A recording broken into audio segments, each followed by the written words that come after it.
Hello, I'm Julian Webber. I'm one of the co-developers of WaveOne Gold.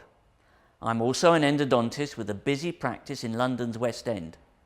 Several years ago, when we started working on the WaveOne instruments, the team came up with several core principles which drove our design processes. One of the key ideas we wanted to incorporate was that a single instrument could do the shaping job in many cases.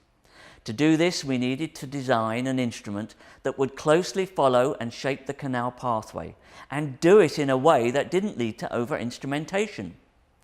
A small number of tip diameters matched with commonly recognized apical diameters were a must. Today, the WaveOne Gold instruments have sizes 20, 25, 35 and 45 at the tip. In my hands, the WaveOne Gold Primary, which has a 25 tip size, can shape up to 80% of the cases I face every day, and I see some really challenging cases come through my office.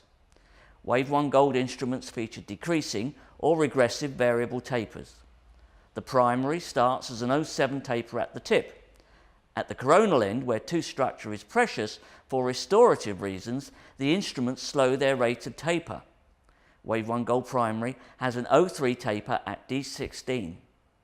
As you know, canal preparations that have sufficient taper and good resistance form are ideal for both irrigant exchange and removal of debris. This promotes both 3D disinfection and filling of the root canal system. WaveOne Gold instruments are so efficient you never need to force them down the canal. They just seem to work at their own pace. I suggest a 2 or 3 pass sequence. This should be sufficient to fully shape the canal to length. Of course, you must always remove the file regularly to clear out all the debris being generated. Each time you remove the file, irrigate, recapitulate with a number 10 hand file to length, and then re-irrigate again before continuing with shaping to working length. In addition, each time I remove the file from the canal, I inspect it for any signs of wear and distortion. WaveOne Gold are single patient use instruments which cannot be autoclaved.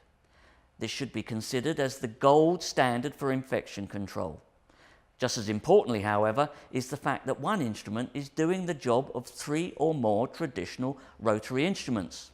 Logic dictates that overuse increases the possibility of file breakage regardless of any enhancements in design and metallurgy. I hope you will agree that incorporating WaveOne Gold instruments into your endodontic treatment routine will be a tremendous addition to your practice.